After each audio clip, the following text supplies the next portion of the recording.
আসসালামু আলাইকুম। আলহামদুলিল্লাহি ওয়াহদা ওয়াসসালাতু ওয়াসসালামু আলা মান লা নাবিয়্যা বাদা। সম্মানিত দর্শক মণ্ডলী, আপনারা অবগত আছেন আমাদের জামিয়া সালাফের পক্ষ থেকে অনলাইন আল ইতিসাম টিভির কথা, যা আপনারা বিভিন্ন সময়ে বিভিন্ন বিষয়ের আলোচনা এবং ফিকহুল হাদিস ফতোয়া সিরিজের মাধ্যমে কোরআন এবং সহিহ হাদিস ভিত্তিক প্রশ্ন উত্তর অবগত হয়ে থাকেন।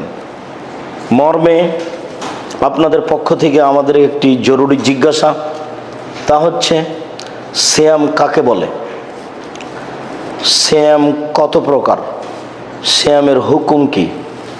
একসাথে দেখি আপনাদের অনেক জিজ্ঞাসা। সম্মানিত দিনী ভাই বোন, বিষয়গুলি খুব সুন্দর, অবগত হওয়া এবং সে অনুযায়ী আমল করা ভালো। সিয়াম কাকে বলে? সিয়াম শব্দের আভিধানিক অর্থ হলো বিরত থাকা। শরীয়তের পরিভাষায় ফজরের আজান থেকে নিয়ে সূর্য ডোবা পর্যন্ত খাওয়া পান করা, স্ত্রী মিলন, যাবতীয় অপছন্দ কথা ও কর্ম থেকে বিরত থাকার নাম সিয়াম। এ কারণে আমরা আপনাদেরকে বিভিন্ন সময়ে বলে থাকি যে আমরা সিয়াম বলাতে অভ্যাসী হই, রোজা নয়। কেননা রোজা আর সিয়াম এক নয়। রোজা মানে হচ্ছে উপবাস থাকা, না খেয়ে থাকা।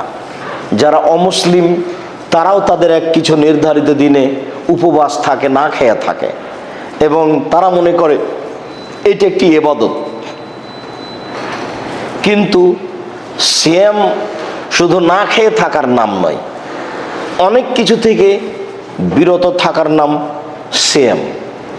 সম্মানিত দিনী ভাই বোন, শরীয়তের পরিভাষায় ফজরের পর থেকে নিয়ে সূর্য ডোবা পর্যন্ত খাওয়া পান করা, যাবতীয় অপছন্দ কথা কর্ম, স্ত্রী মিলন থেকে বিরত থাকার নাম হলো মূলত সিয়াম।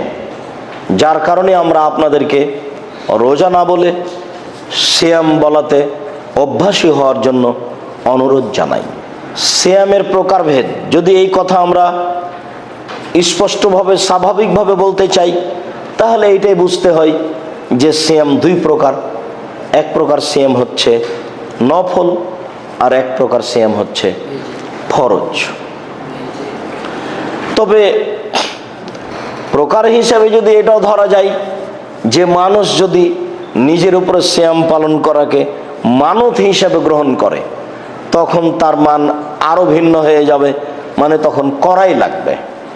কেউ যদি মানত মানে যে আমি এই কারণে 3 দিন সিয়াম পালন করব, আমি এই কারণে 1 দিন সিয়াম পালন করব, তাহলে তাকে সেই মানত পূর্ণ করতেই হবে জরুরিভাবে। যদি তার পক্ষে সম্ভব না হয়, তাহলে তা কাফফারা দিয়ে তাকে সেখান থেকে ফিরে আসতে হবে। যদি সে কাফফারাও দিতে না পারে, নিজেও করতে সক্ষম না হয়, তাহলে সে সিয়াম তার উত্তরাধিকারী হিসাবে যারা থাকবে তাদেরকে পালন করতে হবে। তার মানে যে জিনিসটি তার নিজের উপরে জরুরি করে নিয়েছে মানত হিসাবে, সেটি তার উপরে আরো গুরুত্ব সহকারে ফরজ হিসাবে চেপে গেছে, যা তাকে পালন করতেই হবে। তবে নফল সিয়াম এমন নয়, যেমন একদিন সিয়াম থাকা, একদিন এমনি থাকা। এইটা সাল্লাম একদিন সিয়াম থাকতেন, 2 দিন এমনিতে থাকতেন, এটা একটা তার পদ্ধতি। রাসূল সাল্লাল্লাহু আলাইহি সাল্লাম বৃহস্পতিবার সোমবার সিয়াম থাকতেন, এইটা একটা নফল সিয়ামের পদ্ধতি। তবে ফরজ সিয়াম, যা শুধু রমজান মাসকে বোঝায়। সম্মানিত দিনী ভাই বোন, আমরা এই হিসাবে সিয়ামকে 2-3 ভাগে ভাগ করতে পারি। তবে মূলত আমরা বুঝব সিয়াম 2 ভাগে বিভক্ত। একগুলি হচ্ছে ফরজ, যা রমজান মাসে করে থাকি, আর একগুলি হচ্ছে নফল, যা বিভিন্ন সময়ে বিভিন্ন পর্যায়ে করে থাকি। এরপরে সিয়ামের হুকুম। সিয়ামের হুকুম তো যেগুলো রমজান মাসে করি সেগুলি ফরজ, করতেই হবে, ছাড়ার কোনো সুযোগ নেই। কেউ যদি অলসতা করে একদিন সিয়াম ছেড়ে দেয়, তাহলে তাকে সেই স্থানে একদিন সিয়াম পূর্ণ করতে হবে। আর কেউ যদি পারিবারিকভাবে স্ত্রী মিলনে একদিন সিয়াম ছেড়ে দেয়, তাহলে সেখানে তাকে পরস্পর 2 মাস সিয়াম পালন করতে হবে। অন্যথায় 60 জন মিসকিনকে 1.25 কেজি করে খাদ্য প্রদান করতে হবে। বিষয়টি অতীব জটিল। রমজান মাসের সিয়াম ফরজ, যা আমরা কোরআন মাজিদের আয়াত এবং একাধিক হাদিসের মাধ্যমে অবগত। তবে নফল সিয়ামগুলি আমাদের উপরে ফরজ নয়। রাসূল সাল্লাল্লাহু আলাইহি সাল্লাম সিয়ামের প্রতিদান অনেক বেশি মর্মে সিয়াম পালনের জন্য উদ্বুদ্ধ করেছেন। তবে ধারাবাহিকভাবে প্রতিদিন সিয়াম পালন করতে নিষেধও করেছেন। যারা প্রতিদিন ধারাবাহিকভাবে সিয়াম পালন করবে তারা সিয়ামে কোনো নেকি পাবে না, এ কথাও রাসূল সাল্লাল্লাহু আলাইহি সাল্লাম বলেছেন। এতে আমরা স্পষ্ট বুঝতে পারছি যে নফল সিয়াম আমাদের প্রতি ফরজ নয়, তবে আমাদের করা উচিত।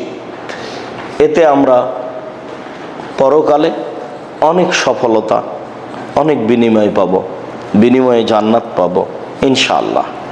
যার কারণে আমরা সকল দিনী ভাই বোনকে এর জন্য অনুরোধ জানাই।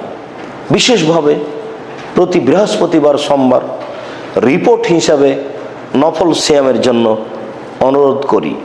বিশেষভাবে শাবান মাস আসলে প্রথম শাবান থেকে নিয়ে একটানা 15ই শাবান পর্যন্ত সিয়াম পালনের জন্য অনুরোধ করি। এতে আল্লাহ বেশি সন্তুষ্ট হবেন।